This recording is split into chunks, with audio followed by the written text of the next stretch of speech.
This is Teacher Anna. a grade school faculty member in a medium-sized private school handling 8 online classes, with 50 students each. However, these classes are not of the same subject since teachers in the K-12 levels are usually expected to teach students in several learning areas, which could also be different from their field of specialization.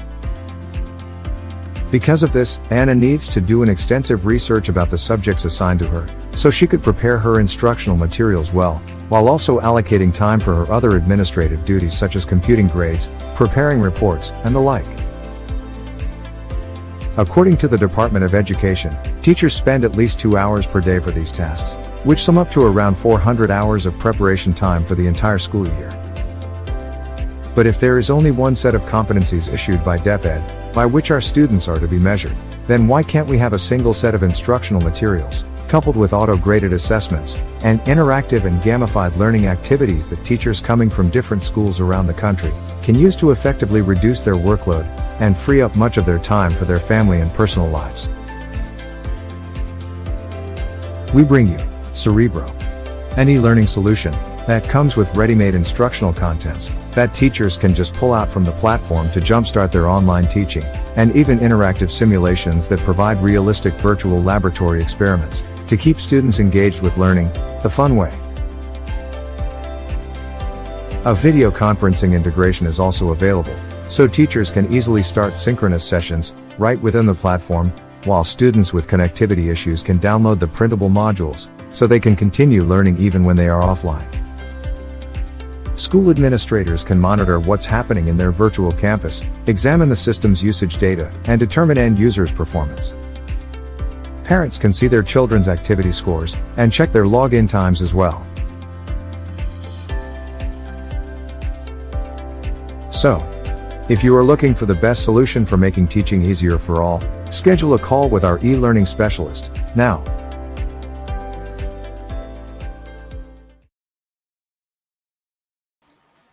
Hello, good afternoon, and welcome to the second episode of Cerebro Talks. I am very much thrilled to be hosting today's episode. My name is Miss No William, and you know the drill. This program is brought to you by Cerebro, and our mission at Cerebro Talks is to feature professionals in various sectors every month to help students like you deepen your understanding on different topics and consider careers in similar industries represented by our guests. If you have anyone in mind whom you think has a great story to share, or an advocacy perhaps worth noting, just like what our guest today has done for us during the pandemic, but I don't want to spoil that. So if you know anyone, please do not hesitate to send us a message on our Facebook page at Cerebro LMS. So in celebration of the National Science Month, we have invited someone to share his passion for science and engineering. And I may not see it through my screen right now, but I'm sure about half of our audience today is giggling in excitement when they heard the words science and engineering. So shout out to you guys. Relax. We'll get there. And the other half are probably in their poker faces, thinking how will they make use of the science concepts or the formula they are memorizing at the moment. So, well, for you guys, I'd really want to convince you to stay until the end because you might have the answer to that later on. So before we start, I would like to give a quick shout out, quick greetings to our viewers. Hello everyone. We would like to acknowledge our viewers from our social media channels on Facebook, as well as our LMS subscribers who are joining us directly from their Cerebro platforms. A pleasant afternoon to all of you. Drop in your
This is Teacher Anna, a grade school faculty member in a medium-sized private school handling 8 online classes, with 50 students each. However, these classes are not of the same subject since teachers in the K-12 levels are usually expected to teach students in several learning areas, which could also be different from their field of specialization. Because of this, Anna needs to do an extensive research about the subjects assigned to her, so she could prepare her instructional materials well, while also allocating time for her other administrative duties such as computing grades, preparing reports, and the like. According to the Department of Education, teachers spend at least 2 hours per day for these tasks, which sum up to around 400 hours of preparation time for the entire school year. But if there is only one set of competencies issued by DepEd, by which our students are to be measured, then why can't we have a single set of instructional materials, coupled with auto-graded assessments, and interactive and gamified learning activities that teachers coming from different schools around the country can use to effectively reduce their workload and free up much of their time for their family and personal lives? We bring you Cerebro, an e-learning solution that comes with ready-made instructional contents that teachers can just pull out from the platform to jumpstart their online teaching, and even interactive simulations that provide realistic virtual laboratory experiments to keep students engaged with learning the fun way. A video conferencing integration is also available, so teachers can easily start synchronous sessions right within the platform, while students with connectivity issues can download the printable modules so they can continue learning even when they are offline. School administrators can monitor what's happening in their virtual campus, examine the system's usage data, and determine end users' performance. Parents can see their children's activity scores and check their login times as well. So, if you are looking for the best solution for making teaching easier for all, schedule a call with our e-learning specialist now.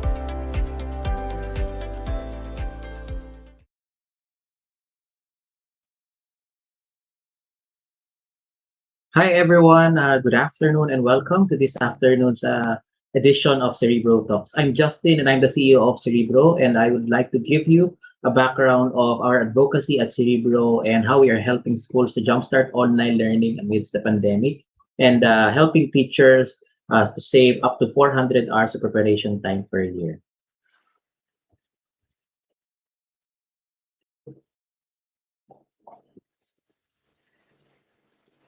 So just to give you some sort of a user story on why we are doing this is teacher Anna, a grade school faculty member in a medium-sized private school, handling 8 online classes with 50 students each. However, these classes are not of the same subject, since teachers in the elementary level are usually expected to teach students in several learning areas, which could also be different from their field of specialization. And because of this, Anna needs to do an extensive research about the subjects assigned to her so she could prepare her instructional materials well, while also allocating time for her other administrative duties such as computing grades, preparing reports, and the like. Based on data from the Department of Education, a teacher spends at least 2 hours per day for these tasks, which sums up to around 400 hours of preparation time for the entire school year. And this number has just doubled during the COVID-19 pandemic, since teachers were required to produce a year's worth of digital materials so that their schools can get certified for online learning. And we could only imagine how stressful it is to be a teacher. And what else could we feel if we realize that this problem also becomes a pain point for school administrators after seeing a great number of private school teachers who resigned from their jobs just last year. And with this, schools are losing billions collectively just to train new hires, and they also cannot ensure if these teachers could withstand the pressure even for just a semester. The Philippine Institute for Development Studies also notes that such heavy workload of teachers has a significant effect on the quality of education, leading us to rank 79 out of the 79 countries who took the program for international student assessment in the year 2018. Then we came to realize that if there is only one set of competencies issued by DepEd by which our students are to be measured, then why can't we have a single set of instructional materials coupled with auto-graded assessments and interactive and gamified learning activities that we could share with teachers coming from different schools to effectively reduce their workload and free up much of their time for their family and personal lives? So basically, Our solution comes with ready-made instructional contents that teachers can just pull out from our platform to jumpstart their online teaching, and even interactive simulations that provide virtual realistic laboratory experiments that will keep students engaged with learning the fun way. In addition, school administrators can also monitor what's happening in their learning management system and determine the system's usage data and the end user's performance. Now, we might be thinking that there are already other market players out there and that we might be a new name when it comes to e-learning. But our initial set of clients were willing to switch to our solution and even gave us positive feedback that helped us gain early stage traction against the other widely used brands. In the first 18 months of the COVID-19 pandemic, we have continuously strived to develop our competitive edge, and we would like to further expand our reach so more schools will learn about our advantage in terms of curriculum alignment, ease of registration, and value for money. There are over 1.2 million teachers in the Philippines who could benefit from our solution.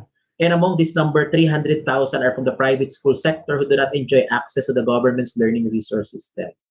11,000 teachers are in the province of Cavite, where we have already tested our products and 76% of the schools here are privately owned.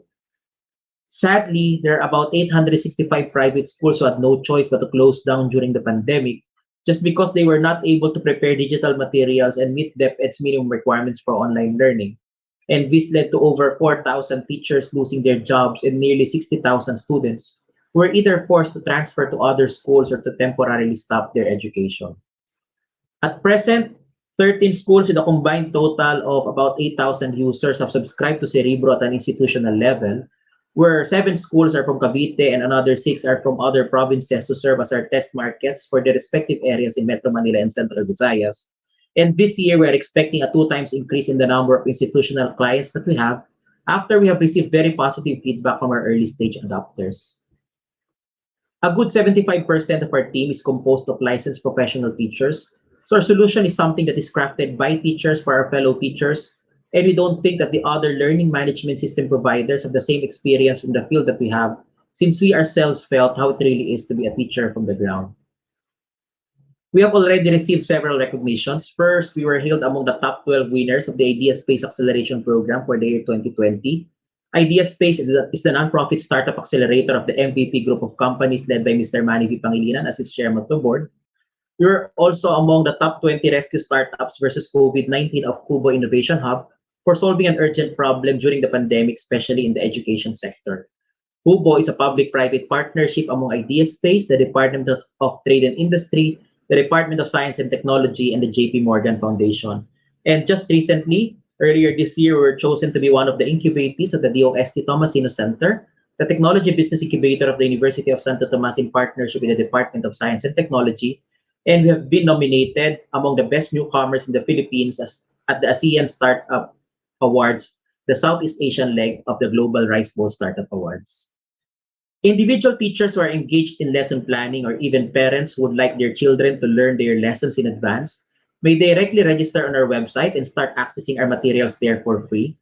While educational administrators may also opt to avail a paid monthly subscription at an institutional level so they can ensure a standardized quality of learning for their whole school.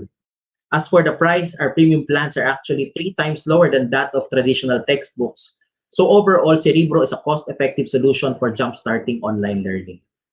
So if you are a school owner or an administrator in Cavite, NCR, Central Luzon, or Central Visayas, or you know of anyone who might be looking for a solution that will help address problems in faculty workload and e-learning compliance for the new normal, connect with us so we can discuss how we can be partners in helping our educators to teach smart and live smart. Thank you. It. There we have it, the CEO of Cerebro himself, Mr. Justin Itugot.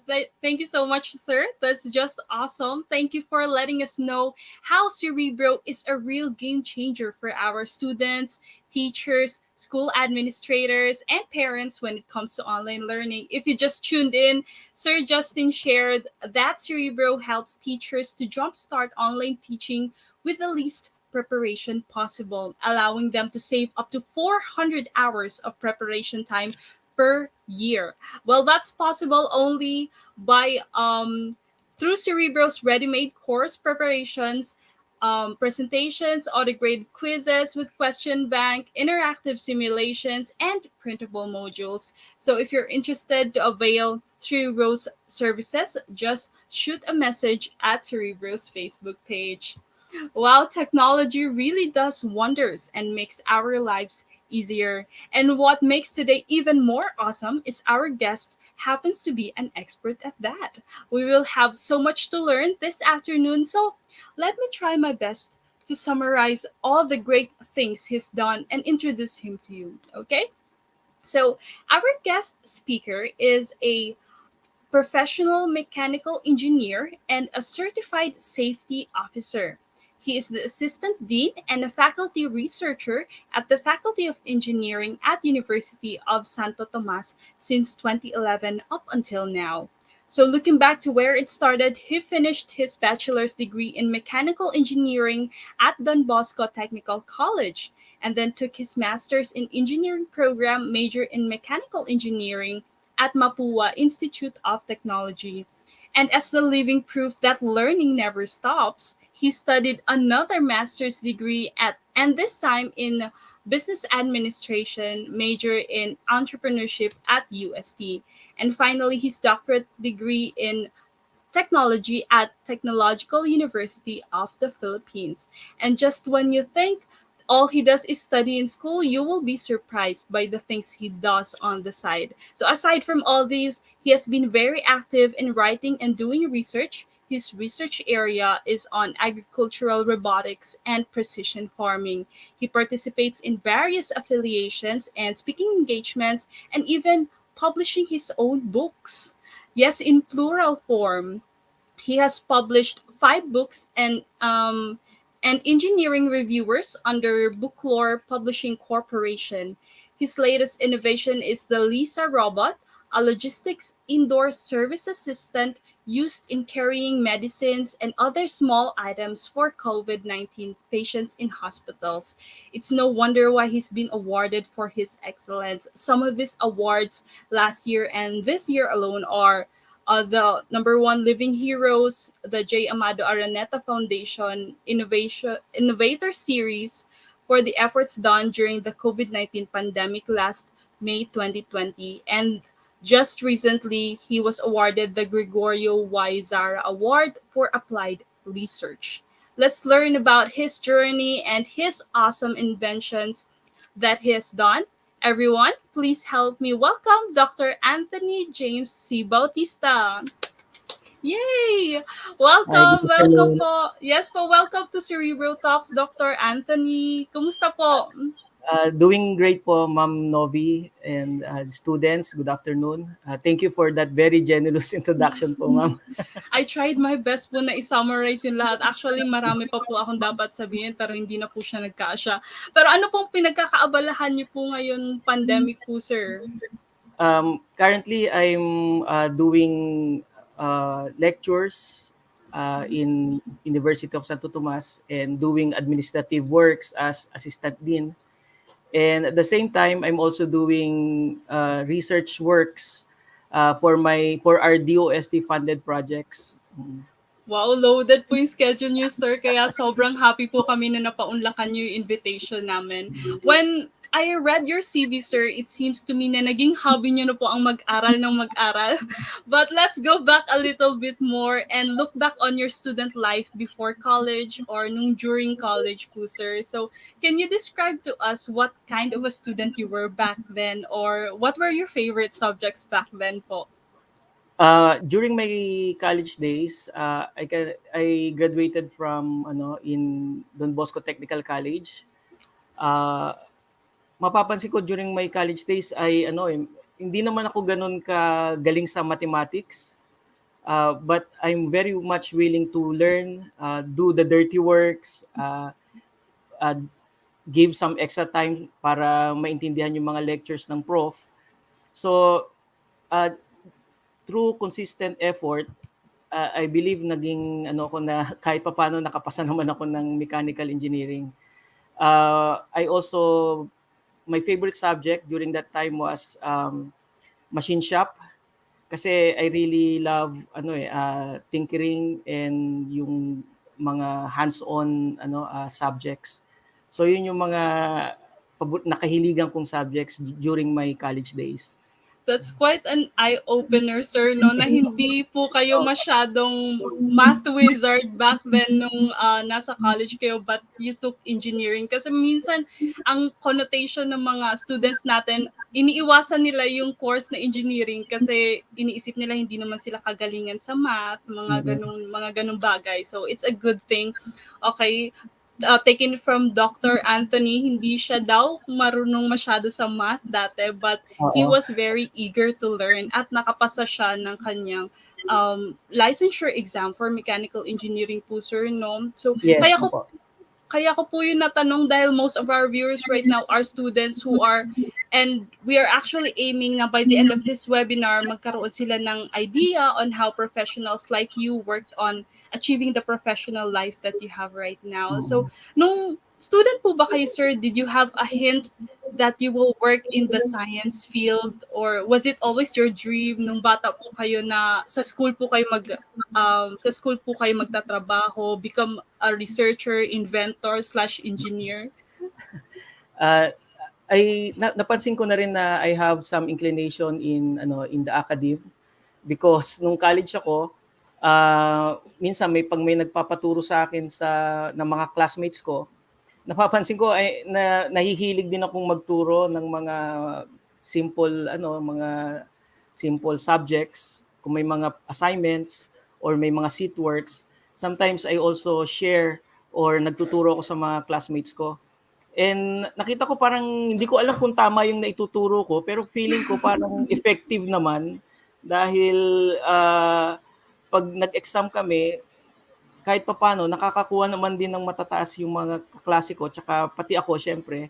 Kasi napansin ko, once you are teaching the lesson, parang mas doble mong natututunan yung lesson kasi nile-lecture mo siya sa in your own language, in your own understanding.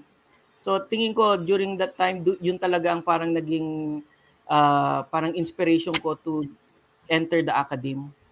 So more on sa college niyo po na-discover, sir. Nung nasa high school po kayo, sir, parang in-name niyo po ba talaga na mechanical engineering po yung iti-take niyo pagdating niyo ng college? Kung ikwento ko yung high school days ko, I can say na medyo hindi naman ako nasa top 10 ng batch namin. Actually, nasa bottom part ako ng batch namin. Yung mga mahilig kasi akong maki-join sa mga school activities, lalo ng mga extracurricular with my friends. So hindi ko masyado natututukan yung pag-aaral ko nung high school. But when I graduated ng high school, sinabi ko sa sarili ko that I should be aiming higher in order to be to be successful engineer. Gusto ko na rin talaga maging engineer noon pa. And since galing ako sa probinsya, I came from Pangasinan, and I studied here in Manila. Sabi ko, kailangan ipakita ko sa sarili ko na kaya kong maki-compete or makisabayan sa mga students here in Manila. So yun ang parang naging nangyari po. Siguro po yung mga nakikinig sa atin ng mga students ngayon, medyo nabawasan yung yung pagpapanik po nila. Kasi minsan, there are students na nasa high school pa lang, parang hindi nila alam kung ano ba yung gusto nilang gawin after high school. So, it's reassuring to know na it's important for you to parang observe yung mga little things. Like for Dr. Anthony, na obserbahan niya na gusto niya, na kakahiligan niya magturo. So, that's what he pursued. So, could you please tell us, sir, more about what you do? Ano po yung parte ng job niyo yung nakaka-stress, medyo nakaka-stress, and which part of it do you enjoy the most doing? As an academician, nandito sa academe, working in the academe, ay isa sa mga pinaka-favorite kong gawin is to share what I know and my experience with my students. Lalo na nung panahon ng face-to-face, I'm always hands-on with my students, especially pag may mga activities kami, and also in teaching in the classroom.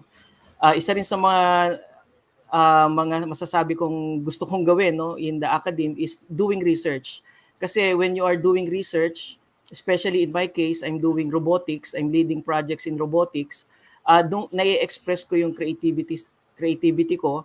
And most especially, napakaganda ng feeling pag nakakasama mo yung mga young generations involved in the project.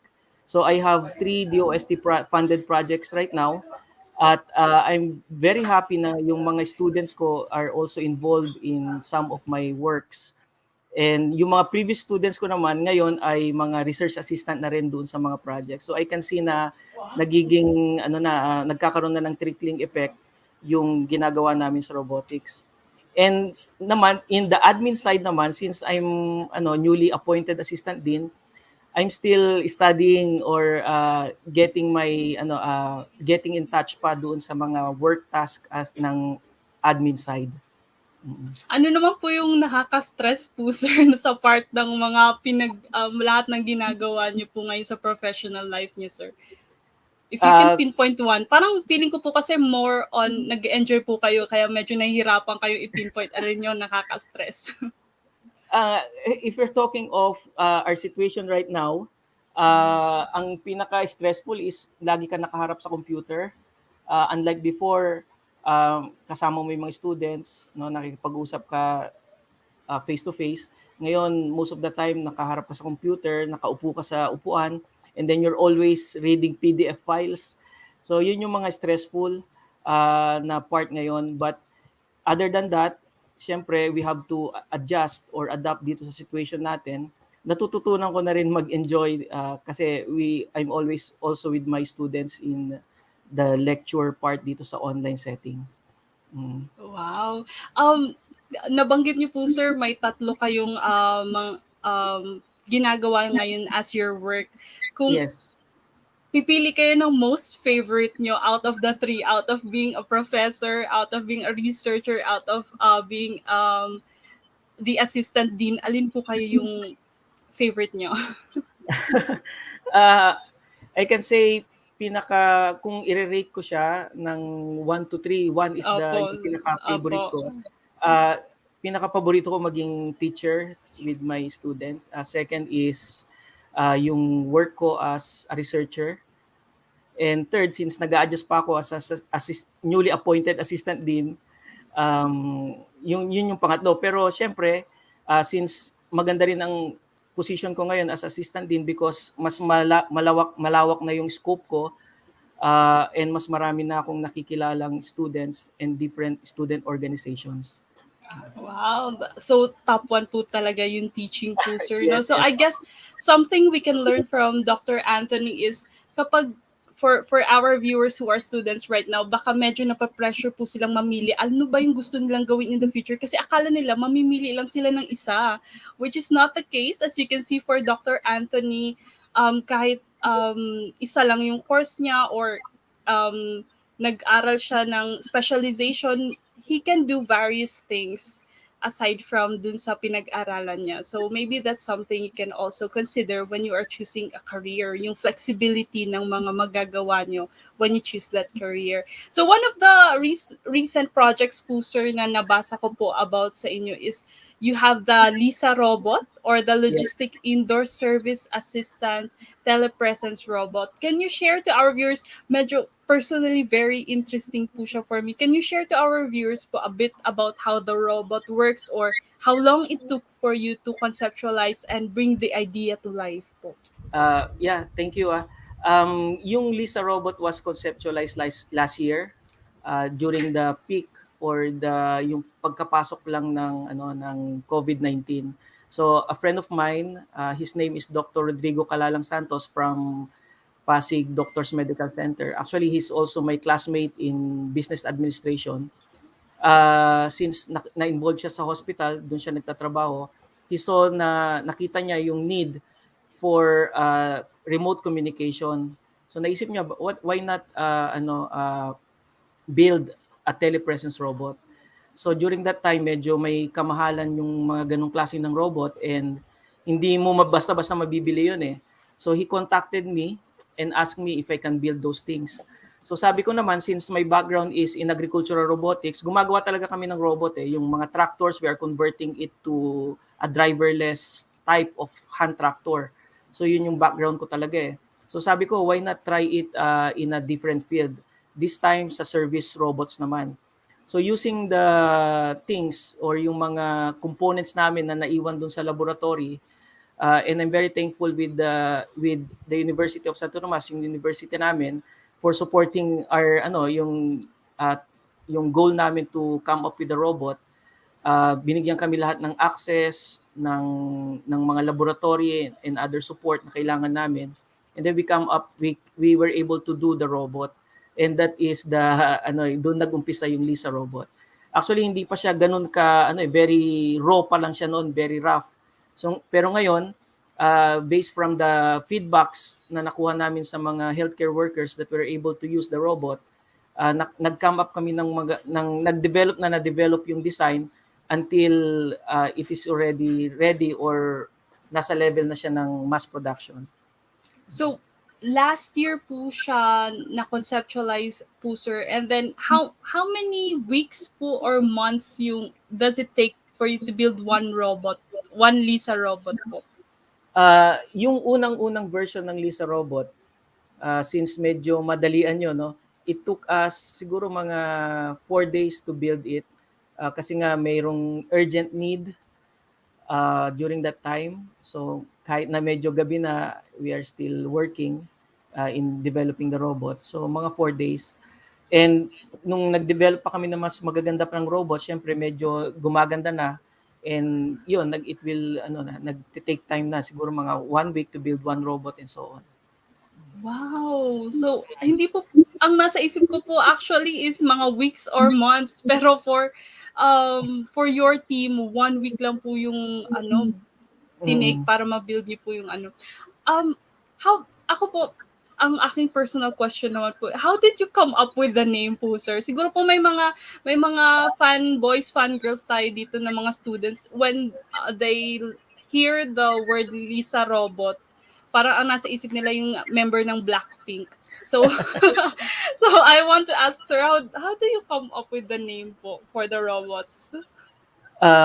Yung name kasi yung DOST PSERD, nagtawag siya ng call na for an immediate response for COVID-19 during that time last year.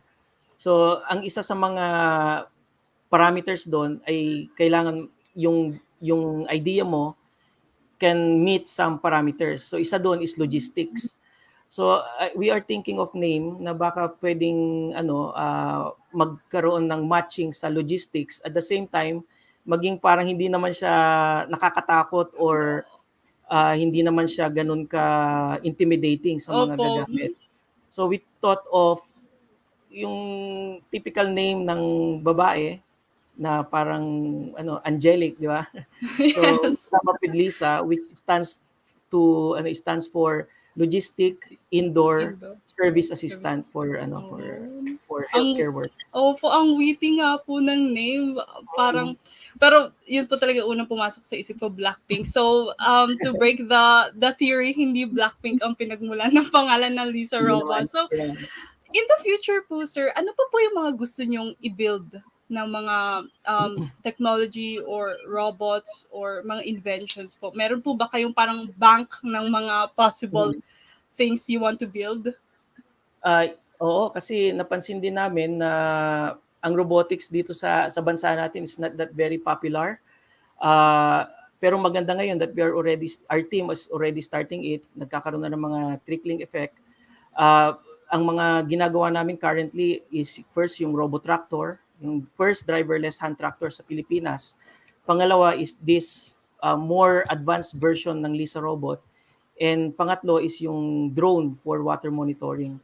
And yung vision namin for this coming years is to create swarm robots. Ibig sabihin, for example, yung robotractor namin, it can now operate in a communication, kaya mag-communicate ng multiple robots in order to function or to accomplish a certain task. Parang yung ginagawa ng mga ants, di ba, maliliit lang sila pero kaya nilang bumuhat ng mga mabibigat na load. So those are the technologies na nasa pipeline namin.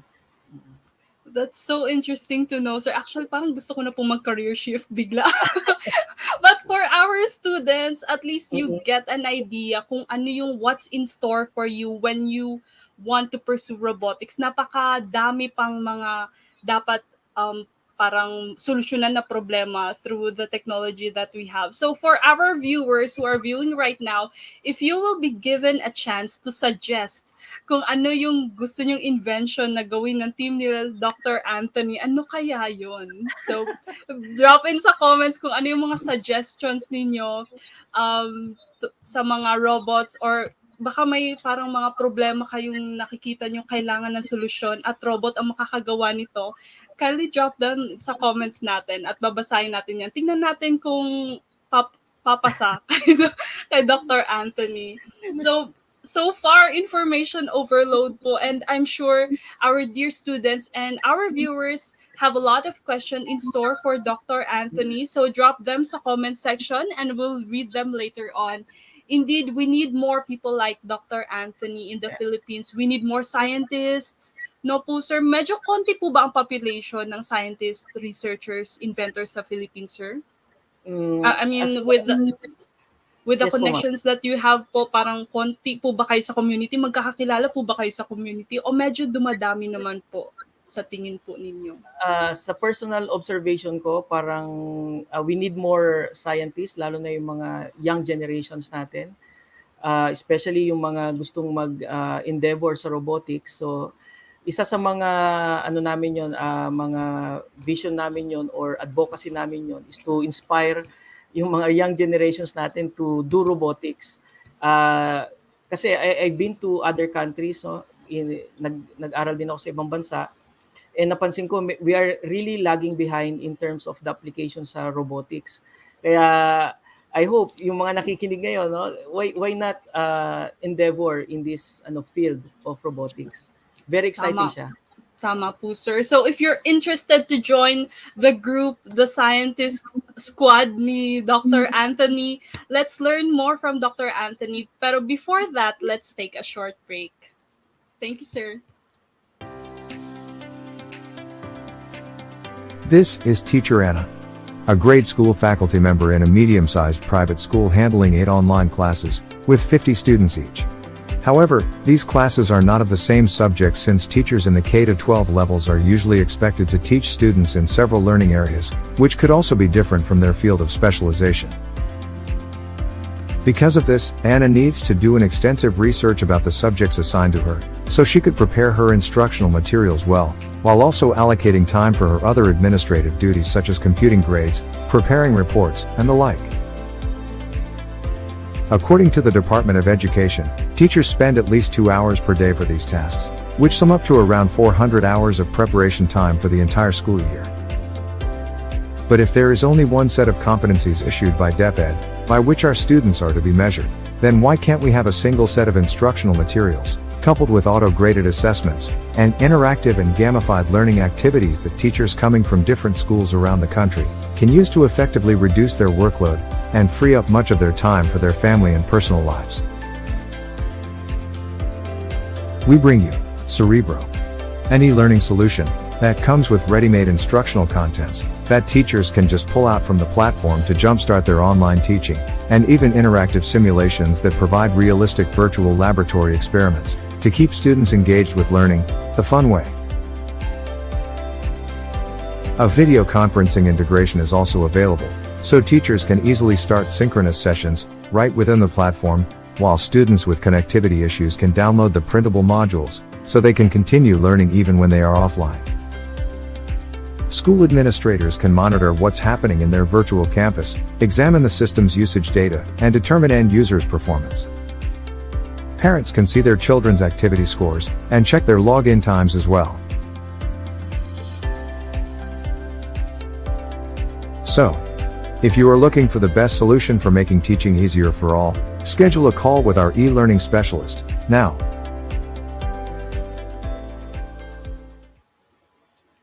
And we are back. last time I left a question for our viewers pero so far wala po silang maisuggest. Pero babasahin natin ang kanilang mga greetings. So, hello, good afternoon to Miss Alondra, to Miss Eunice, to Miss Neil from YouTube. Meron din po pala tayong mga viewers sa YouTube ngayon, Dr. Anthony, and nag-hello sila.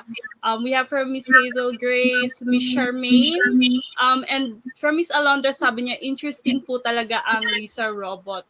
Oo nga, for our viewers, for our students, you might want to search for it on YouTube. Napakaganda. Ako talaga nagustuhan ko siya kasi nalilimitahan niya yung parang interaction, yung physical interaction ng doctor with the COVID patient. So, nakakatulong talaga siya, malaking tulong siya para maiwasan yung pag-spread pa further ng virus. Oh, actually, meron na tayong robot suggestion po, sir. So, robot po that can help our frontliners para mag-assist po sa kanila in a specific area sa hospital.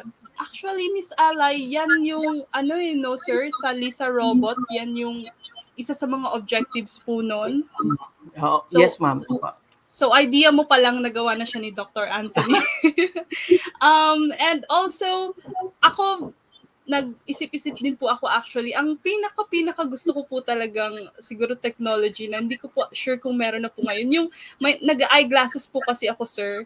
Tapos minsan hindi ko naaalala pag gising ko kung saan ko siya na ilalagay. Sana merong parang pipindutin mo lang yung remote tapos magla-light up na siya para para malaman ko na po kung saan siya nakabit. So magandang invention. Magandang idea. Posible po yun, Dr. Anthony, di ba? Tingin ko posible naman. Thank you po, sir. We have from Miss Edsel, robot na pwede mag-translate ng mga boses ng animals. That's so pwede interesting. Oo nga po, no? Why not? Di ba? Pwede yan. Okay. So far, yan lang po yung ating mga suggestions so far. Pero baka mamaya as we go along with the session, dadami pa po yung ating mga suggestions. So, I have seen po, Doc, going back, I have seen po that your work experience is a mixture of innovating and teaching. So, if our students, and you have been working with students for many years na po, no? So if our students po would be interested to build a career in the science or in the engineering, or at the same field that you have, what will be the skills that our students should have or something that they can work on as early as now po? I can say na, first of all, siyempre, kailangan alam muna ng mga students kung ano yung passionate sila, kung saan sila passionate. They can easily observe that kung halimbawa gumagawa sila ng isang activity na hindi sila napapagod, parang nag-i-enjoy sila tapos hindi nila napapansin yung oras. So they can say na baka yun ang isa sa mga passion nila. So similarly in my case, napansin ko na when I'm tinkering things, na nag-assemble ako ng mga components and nakakapag-build ako ng mga bagay na similar sa isang robot, ay parang nag-e-enjoy ako, no? Sometimes umaabot pa ako ng more than 8 hours in doing one project in a day. So yun yung mga bagay dapat passionate ka and you are also willing to do the dirty works. Kasi for example sa robotics, hindi mo naman kagad matututunan yan eh. You have to do research, you have to do some trial and error. So lahat yon kailangan i-take to consideration mo when you are choosing a career. So and isa pa is to willingness to take risk. Kasi it's all about taking risk. Dapat hindi ka matakot na mag-try ng mga bagong bagay, mag-try ng mga bagong idea. So yun yung mga nakikita kong magandang traits in order for us to be successful sa kahit anong field. Thank you so much, sir. So for our students, Dr. Anthony mentioned dapat somehow ngayon medyo in-explore mo na alin yung mga things you're passionate about, ano yung mga bagay na hindi ka napapagod gawin. Pangalawa naman ay your willingness to learn. and willingness to take a risk. Magandang baon po yan for our students, sir. Thank you so much. So, sir, any message? We are nearing the end of our interview, sir. Any message to our students whom we might have sparked their interest in the robotics field or in science and engineering po? Yeah, thank you very much, Ma'am Novi. For the students who are watching right now, I hope that na-inspire ko kayo, no, or na-inspire namin kayo through the Lisa Robot Project and all other projects na ginagawa namin in doing robotics. Actually, ngayon, I believe na kayong mas mga younger generations ang mas magagaling dito sa paggamit ng mga technologies na ito eh. And you have more new and exciting ideas na kailangan natin ilabas. So, in learning robotics, it will take time. Ngayon, dati kasi ang notion, pag sinabi mong robotics, it should be expensive, mahirap gawin. Pero ngayon, robotics are being, nagiging readily available na siya.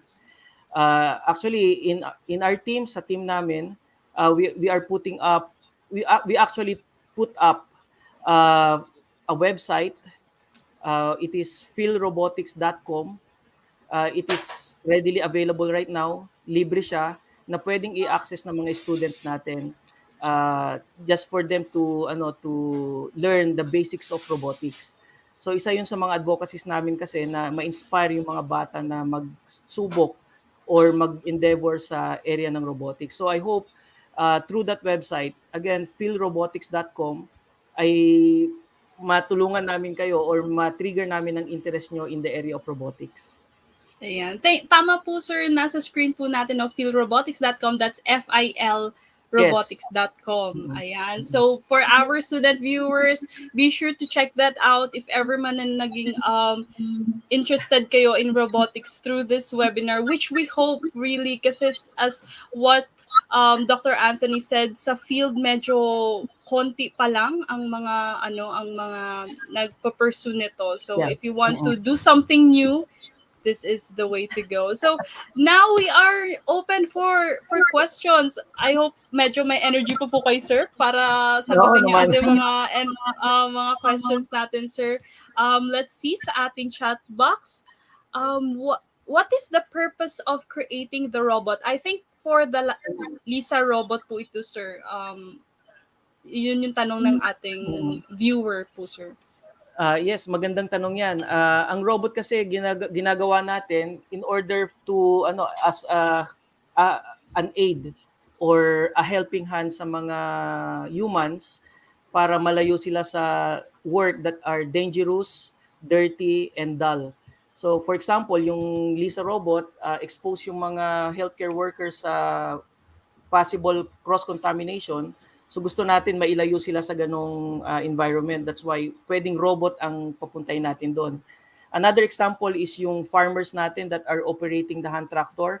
Ang hand tractor kasi medyo unsafe gamitin at saka mabigat eh. And at the same time, dull siya or boring gawin yung up and down field. Opo, kung everyday ginagawa po yun, no? Lalo na ang working environment natin sa Pilipinas, napakainit. So why not robot ang gumawa ng ganong trabaho? So those are basic purpose ng robot natin. Kaya tayo gumagawa ng mga robots. So thank you so much, sir. Meron pa po, paano nyo po nagawa yung robot? Feeling ko mahabang sagot po ang ito take to, sir. Pero give us the basics na lang po siguro, sir. Ang paggawa ng robot, kailangan medyo may kaalaman ka sa engineering. So hindi naman kailangan ganun kalalalim. Specifically sa mechanical engineering for the parts, so mga mechanical parts like the wheels, like the body and others. Sa electronics engineering, yung mga sensors na gagamitin mo and other components. Siyempre, sa electrical engineering, kailangan may basic knowledge ka rin doon kasi nga you'll be providing power sa mga components. And yung isa pang kailangan mo is software engineering, which is you have to do some basic programming. Pero lahat ng yun madadali. Just visit philrobotics.com, matututunan nyo yun. Wow!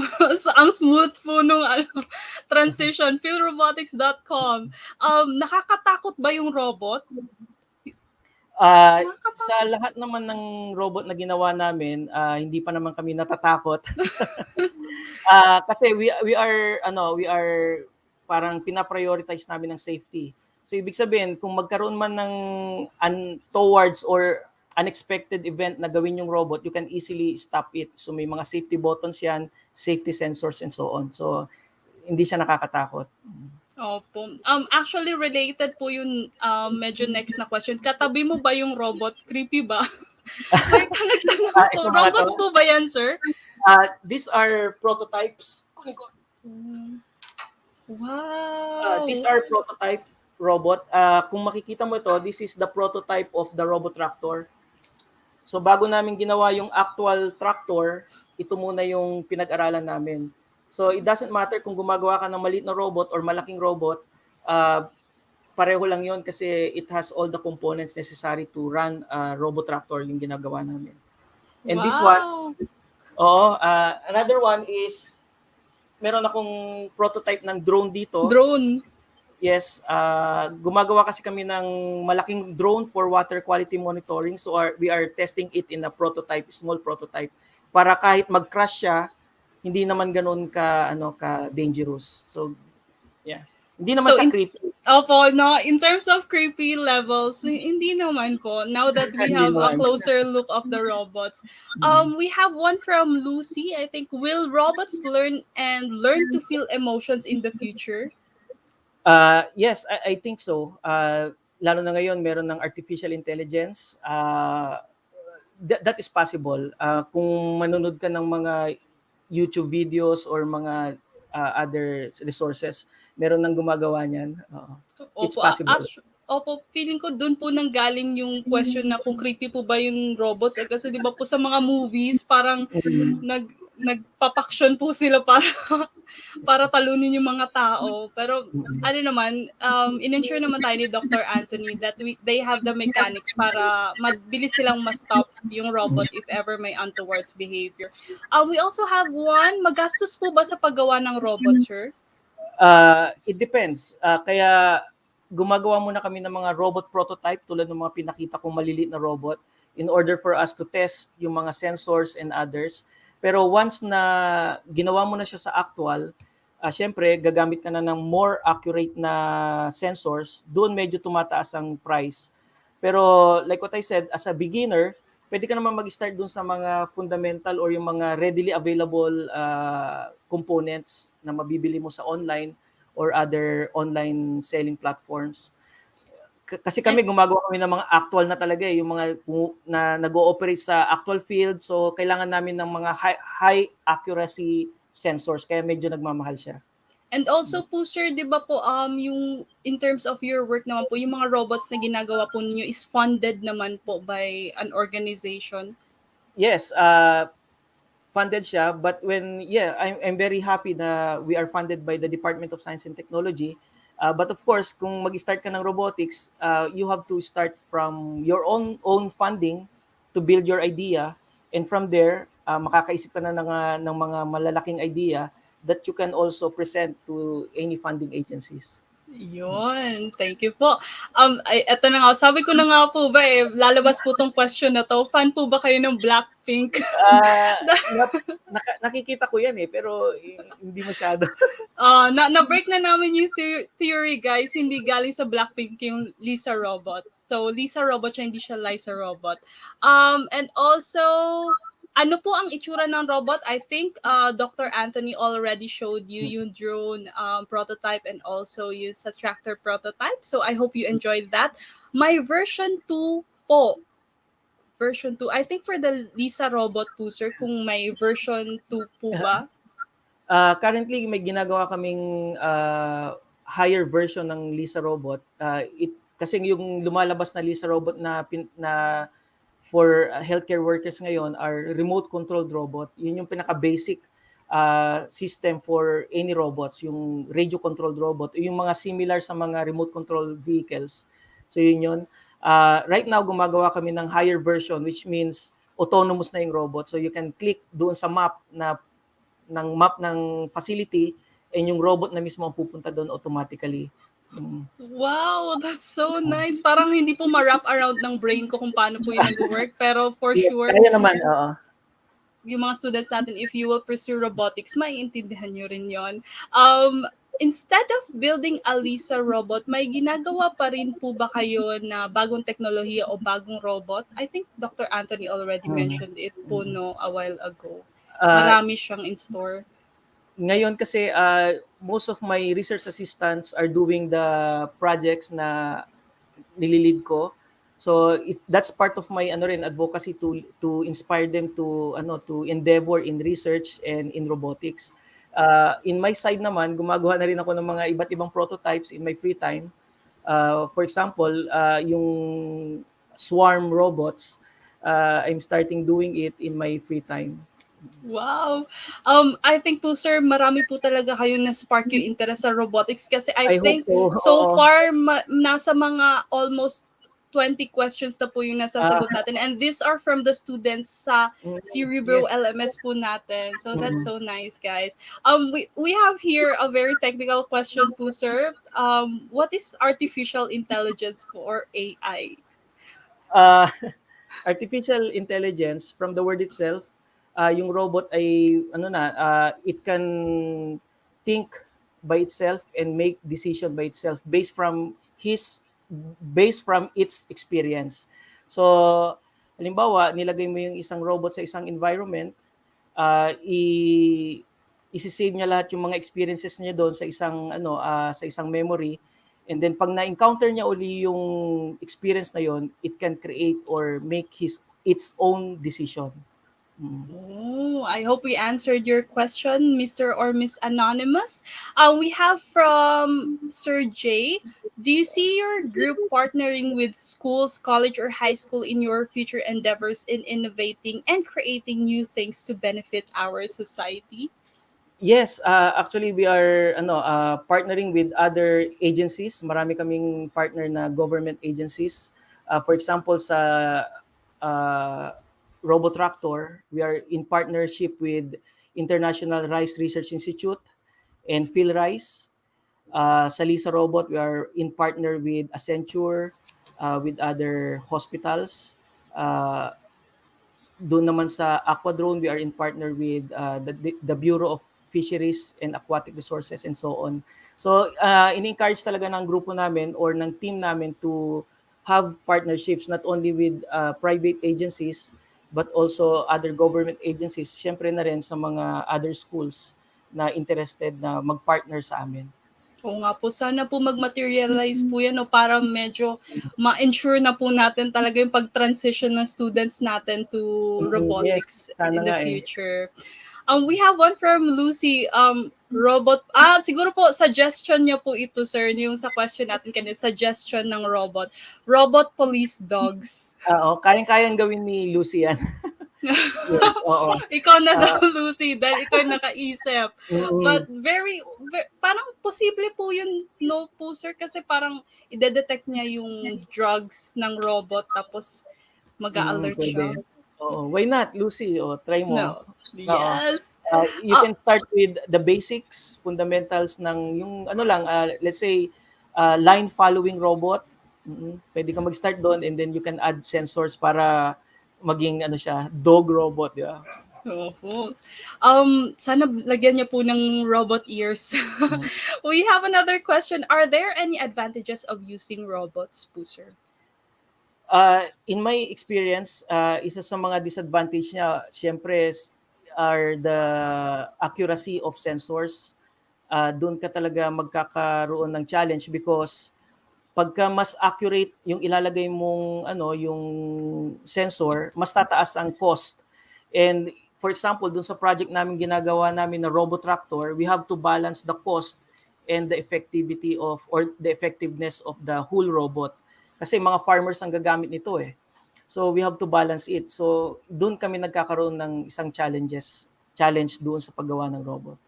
Okay, so medyo mayroon din po palang mga konting pero feeling ko naman po no, pag by the time na ito mga students natin pumasok na sila Oo. sa robotics, medyo matatanggal na po yun at it will be easier for them to create. Ang dami pa po nating questions. Okay lang po ba, sir? I-entertain pa po Yeah, natin. Siguro po sure. we'll Oo. entertain 4-5 questions more po. No problem. Do you think humans will ever have robot parts or organs? That's an interesting question. Ang alam ko meron ng mga ganyan na projects abroad. I don't know kung may gumagawa sa atin sa Philippines, but it would be a very interesting research area. I hope baka si Bunny or yung mga students that are currently listening right now, in the future baka gusto mong mag-endeavor sa ganyang area. It's a very wide and interesting topic. Okay. Sir, you see, Sir Jay po pala kanina yung nagtanong about potential of Yes. partnering with other schools. I think student niyo po siya dati. Yes, oo. Way So, back, way back. nag-hello po siya. Nag-hello po siya. We have from Gabby. Siguro suggestion niya po ito. Drone daw para sa pagre-record. Yeah, Pagre- maganda I yan. think, Marami na rin ganyan. Isa sa mga purpose talaga ng drone is to create yung mga bird's eye view ng isang area. So magandang Opo. research area din yan. Oo nga po, baka si Gabby makaisip siya ng twist. Yes, Kung ano oo. pa po yung ano.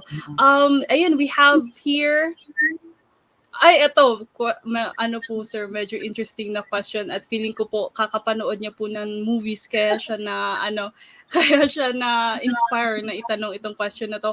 Are robots going to replace every job someday? Ang personal take ko dyan, it might be possible, lalo na yung mga jobs that are repetitive, dangerous, and yung mga boring jobs. Yun yung mga trabaho, type of work or type of job na papalitan talaga ng robot. Pero syempre hindi mapapalitan yung mga inert characteristics natin as humans. Like for example, yung being creative, resourceful, yung mga being a decision maker and others. Yun yung mga hindi mapapalitan ng robots. That's why we also have to develop ourselves, no, not only in a very technical aspect but also in these aspects like social skills, leadership skills, and other social skills din. Tama po. And I think one good thing to look at it is yung robots nandyan sila to help us, Yes, not actually replace us. So, relax lang kayo mga kids. We have from Miss Eunice, ilang months or years po bago makabuo or makatapos sa paggawa ng robot? Thanks po. Yung fully working robot, for example, yung robot tractor, it took us siguro mga 8 months to accomplish that work.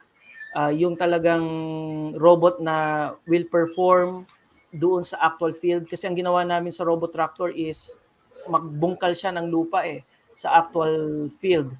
So it took us 8 months, more than around that range. Pero of course, if you are just doing these prototypes, yung mga ganitong starter na prototypes like this, prototype ng robot tractor, it will only take you siguro mga 1 month to fully make this functioning. Okay, I hope we answered your question, Eunice. And I hope for our viewers, nasagot din ni Dr. Anthony yung mga katanungan ninyo. And I think from those questions, I think I can say na mission accomplished po tayo today, Yes, Dr. Anthony. Madami pong mga students ang nag-spark yung kanilang interest in robotics. So I hope you will join Dr. Anthony in the future. And again, naka-flash sa ating screens for our students. If you're interested to start or to learn the basics of robotics, we have the initiative of Dr. Anthony, the www.philrobotics.com. So kindly visit that and let us know. Give us a feedback how you found it, kung nag-enjoy kayo or any suggestions you might have. So, wow, lagpas 1 hour na po tayo, Dr. Anthony. Thank you so much po. We Thank you, really Dad. Thank you. appreciate the time that you allotted for us. We hope to see you again soon. Yes. So, thank you po so much, Dr. Anthony. And there you have it, everyone. I guess this is it for today's episode. This has been Novilim, and in behalf of the whole Cerebro team, I'd like to thank all of you for tuning in. If you'd like to feature a guest for the upcoming Cerebro Talks episode, or perhaps a comment, or a suggestion, just shoot us a message at the official Cerebro Facebook page. Bye everyone! Reminder lang natin, changes call for innovation, and innovation leads to progress. So you, our dear students / our future scientists and engineers, are our nation's future. Kaya mag-aral ng mabuti, okay? Bye! Thank you so much. This is Teacher Anna, a grade school faculty member in a medium-sized private school handling 8 online classes, with 50 students each. However, these classes are not of the same subjects since teachers in the K-12 levels are usually expected to teach students in several learning areas, which could also be different from their field of specialization. Because of this, Anna needs to do an extensive research about the subjects assigned to her, so she could prepare her instructional materials well, while also allocating time for her other administrative duties such as computing grades, preparing reports, and the like. According to the Department of Education, teachers spend at least 2 hours per day for these tasks, which sum up to around 400 hours of preparation time for the entire school year. But if there is only one set of competencies issued by DepEd, by which our students are to be measured, then why can't we have a single set of instructional materials, coupled with auto-graded assessments, and interactive and gamified learning activities that teachers coming from different schools around the country can use to effectively reduce their workload and free up much of their time for their family and personal lives? We bring you Cerebro, an e-learning solution that comes with ready-made instructional contents that teachers can just pull out from the platform to jumpstart their online teaching, and even interactive simulations that provide realistic virtual laboratory experiments to keep students engaged with learning the fun way. A video conferencing integration is also available, so teachers can easily start synchronous sessions right within the platform, while students with connectivity issues can download the printable modules so they can continue learning even when they are offline. School administrators can monitor what's happening in their virtual campus, examine the system's usage data, and determine end users' performance. Parents can see their children's activity scores and check their login times as well. So, if you are looking for the best solution for making teaching easier for all, schedule a call with our e-learning specialist now.